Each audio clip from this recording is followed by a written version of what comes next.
Today, we take a look at the dumb influencers who recorded their deaths. From a car culture influencer pushing his built coupe to its absolute limit on an empty highway, to a science teacher climbing a live transmission tower, convinced his research was enough, only to find out he had prepared for the wrong version of the problem. It was the night of March 14th, 2016. On a two-lane highway outside a mid-sized city in Nevada, the road ran flat and straight for nearly 4 miles before curving gradually toward the outskirts of the next town, with no streetlights past the first few hundred yards and minimal traffic after midnight. Mitch Colby was 34 years old and ran a car modification channel that had lost most of its audience and sponsorships following a public controversy 2 years prior. He had been unemployed for 8 months at the time of the incident, having left a store manager position at an auto parts retailer after a dispute with the owner. The car in his garage was a rear-wheel drive coupe he had been building for 3 years and had referenced repeatedly on camera, describing its performance figures and what it was capable of at full throttle on open road. It represented most of what remained of the money the channel had generated during its better years. In the weeks before the incident, he announced a planned night run across several short videos, describing it as a return to the kind of content the channel had originally been built on. The announcement drew more engagement than anything he had posted in months. He drove the route twice in the days prior at normal speed, noting the road surface condition, the absence of traffic at that hour, and the placement of the curve at the far end of the straight. He treated both runs as confirmation that the route was suitable. On the night of the incident, he spent several hours in the garage going over the car before loading his equipment. He mounted a wide-angle camera to the dashboard using a suction bracket he had used on previous drives and positioned a second unit against the rear window using the same method. He left his residence shortly after midnight and drove to the highway entrance at the edge of the city, where the road opened up and the last of the streetlights ended. Conditions were dry, with temperatures in the low 60s and no wind. He pulled onto the highway and accelerated from a near stop at the city limits, bringing the vehicle up through its power band along the straight section. The road ahead was unlit and empty. Based on physical evidence and camera footage recovered from the scene, the vehicle reached an estimated speed of over 110 miles per hour before reaching the curve at the end of the 4-mile straight. The curve required braking and steering input well in advance at that speed. Nevada two-lane highways in flat desert terrain typically feature gradual curves with advisory speeds posted between 45 and 55 miles per hour, meaning the margin between the posted advisory and the speed Mitch was carrying into the curve was more than double. The dashboard footage showed no braking before the curve. The vehicle crossed into the opposing lane, left the road surface at the outer edge of the curve, traveled across a gravel shoulder, and dropped into a concrete drainage culvert running parallel to the highway. The car struck the near wall of the culvert and came to rest inverted at the base of the channel. A driver traveling in the opposite direction observed the vehicle leave the road and pulled over at the shoulder. A second motorist arriving shortly after observed the car from the road above. Neither witness had a direct sightline to the vehicle before it left the road surface, and both reported the same departure point consistent with what the dashboard footage later confirmed. The dashboard camera survived the impact with partial footage intact, covering the approach and the moment the vehicle crossed the shoulder. The rear unit was destroyed on impact and yielded nothing usable. Mitch was found unresponsive by the first witnesses on scene and was pronounced dead shortly after. The cause of death was blunt force trauma sustained from the impact with the culvert wall. The partial dashboard footage was retained by the reviewing authority as part of the evidentiary record and was not released publicly. The case was ruled an accidental death. No other vehicles were involved, and no charges were filed against any other party. The gap in the guardrail at the point where the vehicle left the road was subsequently flagged for repair as part of a routine infrastructure review of that stretch of highway. A car built over 3 years was gone in seconds at the bottom of a Nevada culvert. Meanwhile, in Washington, a backcountry camper was heading into a frozen ridgeline with a sleeping bag rated for weather he wasn't going to get. It was the evening of January 9th on a ridgeline in the eastern range of the Cascade Mountains in Washington state. The area sat roughly 14 miles from the nearest maintained road, accessible only by a Forest Service track that had been closed for 6 weeks by the time he arrived. The ridgeline itself was buried under several feet of accumulated snow, with no foot traffic recorded in the area since late November. Kurt Vassell was 31 years old and worked part-time at a sporting goods retailer while running a winter survival and backcountry camping channel he had been building for 4 years. The channel was built around a single premise, that he operated without assistance, without a safety handler off camera, and without any outside support during documented outings. He had addressed that framing directly in multiple videos, distinguishing his approach from creators who staged remote scenarios within easy reach of a road or kept a crew out of frame. His audience had internalized that standard and measured each new video against it. The 7-day winter solo had been announced publicly several weeks in advance. In the period between the announcement and his departure, the response had been the strongest the channel had seen in over a year. He posted a gear breakdown video before leaving, reviewing his kit on camera. His sleeping system was rated to 15 degrees Fahrenheit. The forecast for the ridgeline that week showed overnight lows between -5 and -15. He noted the gap on camera, framed it as a test of layering and shelter management, and did not adjust the kit. Several viewers with cold weather experience commented on the breakdown video, flagging the sleeping system rating directly. He did not respond and did not change anything before departure. He arranged for a single contact to expect him back at the trailhead closure point by the end of day 7. He carried no communication device beyond a personal locator beacon, which had been visible in the gear breakdown video. He had described it on camera as a last resort, framing its use as something that would end the trip and contradict everything the channel stood for. He reached the ridgeline camp by early afternoon on day 1 and spent the first hour setting up shelter and filming his introduction. On the morning of day 2, while collecting snow for water melt on a slope above camp, he stepped onto a snow bridge covering buried talus that collapsed beneath him, dropping him several feet and striking his left leg against the rock below. The chest camera captured the fall. He returned to camp without assistance, but his mobility was reduced from that point. The footage showed him assessing the injury inside the shelter, concluding it was not a fracture, and continuing to film. He did not activate the locator beacon. Over the following 2 days, the footage showed him managing the injury while the temperature continued to drop below what his sleeping system could compensate for. Movement around camp slowed. Fuel consumption ran ahead of his supply calculation as he struggled to keep his canister stove functioning in the sustained sub-zero temperatures. By the evening of day 4, he was conserving remaining fuel for water melt rather than cooking, and overnight shelter temperatures were no longer being maintained at a safe level.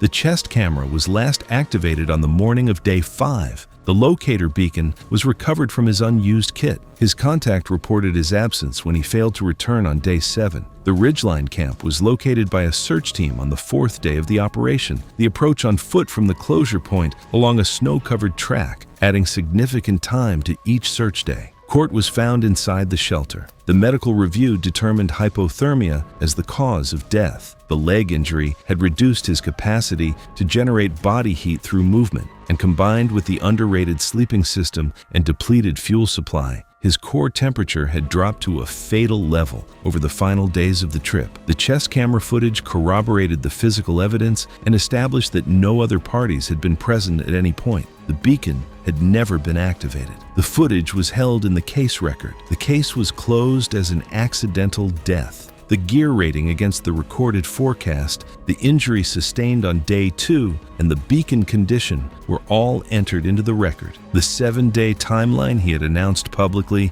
and the single contact arrangement he had made before departure were the only reasons the camp was found when it was. No other parties were involved. A man who had spent 4 years proving he needed no one died alone on a ridgeline with an unused beacon in his kit. 2 years earlier in Georgia, a young man had spent weeks studying a freight line and was convinced he had figured out the hard part. It was the evening of June 22, 2017, along a secondary freight rail spur running through a rural stretch of central Georgia. The line connected 2 small industrial towns roughly 40 miles apart, passing through open farmland and a series of aging infrastructure crossings with minimal road traffic alongside it after dark. Tate Maskell was 26 years old and worked inconsistent shifts at a warehouse picking facility, taking assignments as they came and rarely holding a full week of work at a time. He had been running a stunt and urban exploration channel for 2 years, building his following around illegal access to active infrastructure. The content was framed around the trespass itself as much as the location, and each video referenced the previous one as a baseline to exceed. He had filmed himself inside drainage tunnels, on highway overpass supports, and on the rooftops of construction sites. In the months before the incident, he had referenced the freight train concept in at least 3 separate videos, describing it as the next logical step in a progression he had been building toward openly. He spent several weeks identifying a stretch of secondary spur track accessible from a back road, visiting the site twice on foot to time train intervals and observe speeds through a gentle curve near the access point. He identified the exterior ladder on the rear of passing boxcars as the intended ride point and confirmed the configuration was consistent across multiple cars. He prepared a chest-mounted camera and a handheld unit he planned to operate with one hand, a setup he had used on previous videos. On the evening of the incident, he drove to the access point after dark, passed through a gap in a perimeter fence where the spur ran close to the back road, and positioned himself beside the track. He waited for a train moving at reduced speed through the curve, grabbed the exterior ladder of a boxcar toward the rear of the consist as it passed, and pulled himself up onto the ladder. The train accelerated after clearing the curve. Secondary freight spurs of this type typically operate at between 40 and 50 miles per hour on straight sections between industrial stops, and the train reached the upper end of that range within the first mile. At that speed, maintaining a stable position on an exterior ladder required continuous grip pressure against the wind resistance pushing against the side of the car. Approximately 2 miles into the ride, the spur passed under an aging overpass carrying a private access road to a grain processing facility on the north side of the line. The overpass had a vertical clearance of approximately 17 feet above the rail surface at its lowest point. Standard boxcar height runs between 15 and 17 feet from the rail to the roof, which placed the exterior ladder on the car's sidewall within that clearance envelope when accounting for a person's body extending above the ladder's topmost rung. Tate was holding the upper rungs of the ladder with his head and shoulders above the roofline of the car as the overpass approached. The underside of the structure made contact with him at head and shoulder level as the car passed beneath it. He was separated from the ladder on impact and came to rest on the railbed beside the track. A worker at the grain facility had observed a figure on the exterior of the passing train from roughly 200 feet shortly before the overpass and reported it after the train cleared the area. No one witnessed the impact directly. Tate was found on the railbed by a track maintenance crew the following morning. The cause of death was blunt force trauma to the head and upper body, consistent with a fixed structure strike at speed. The chest camera was recovered at the scene with footage intact up to the moment of impact. Rather than citing evidentiary grounds, the reviewing authority withheld the footage from public release on the basis that it documented a criminal trespass and that releasing it served no purpose in the context of a closed accidental death ruling. No charges were filed against the rail operator, and the case was closed shortly after the review concluded. Tate Maskell never made it past the 2-mile mark. Stopped cold by an overpass he never thought to check for. Over in Oregon, one man was about to find out what one heavy snowmelt season can do to a river he thought he already knew. These cases take a while to find and longer to write up properly. Subscribe if you want them when they come out. Now back to Oregon. It was the morning of April 7th, 2018, on a whitewater river running through a narrow canyon in the western part of Oregon. The river had been running well above its normal level for several weeks, following an unusually heavy spring snowmelt, and the water moving through the canyon section that morning was pushing through at a volume significantly beyond what the route carried in a normal season. Reed Bellick was 37 years old and taught shop at a high school in a small river town where he had lived for 6 years. Outside of the school year, he spent most of his time on the water, and he had been filming kayak runs for 3 years on a channel aimed at intermediate paddlers looking to move into more technical whitewater. At school, he was steady and practical, the kind of teacher who emphasized preparation and repetition before attempting anything new. On the river, though, he relied more on instinct and the experience he had built over time, often treating past success as enough reason to move forward without seeking additional input. He had run this particular river twice before, both times in late summer when the water was low and the features in the canyon section were well within his ability. The spring of 2018 gave him that opportunity earlier than expected. Snowmelt across the region had pushed the river to levels that effectively reclassified the canyon section, turning a manageable series of Class 3 drops into something running closer to Class 4 and 5, depending on the feature. He arrived at the put-in alone on a Saturday morning in early April. A laminated advisory had been posted at the put-in noting elevated water levels and recommending against solo runs until conditions dropped. He filmed the sign briefly during his introduction before continuing his setup. He wore a helmet and a personal flotation device, but carried no communication device and left no float plan with anyone on shore. He launched into the current and paddled the first open stretch without difficulty before the canyon walls began closing in around the route. The canyon section started approximately a mile and a half below the put-in. At normal levels, the route through it was readable, with defined lines and enough recoverable eddies between drops to stop, assess, and reposition as needed. At the water level present that morning, none of that structure existed in the same way. Several of the drops that had distinct hydraulic features at low water had washed out entirely, replaced by continuous fast-moving water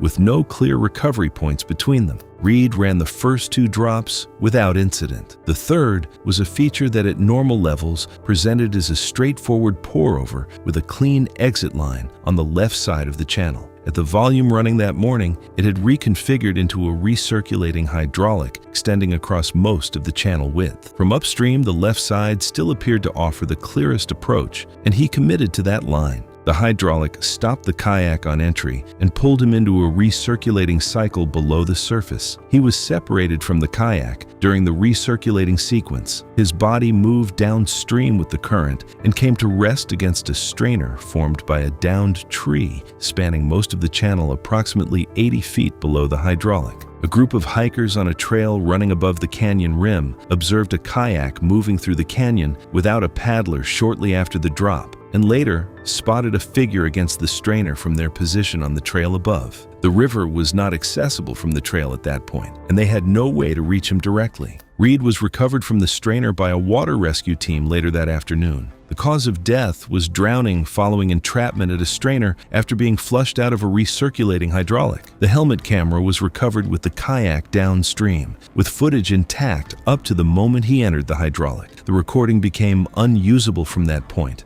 and the remainder of the sequence was reconstructed from physical evidence and the hiker accounts above the rim. The advisory at the put-in, the absence of a float plan, and the solo run under those conditions were all entered into the record. The case was ruled an accidental death. Advisory signage at the put-in was later updated to include high water warnings and photographic examples of the canyon section at elevated flow. A solo run down a flooded canyon left a man pinned against a strainer with no way out. That same year in Texas, a science teacher was about to find out his research had prepared him for entirely the wrong kind of line.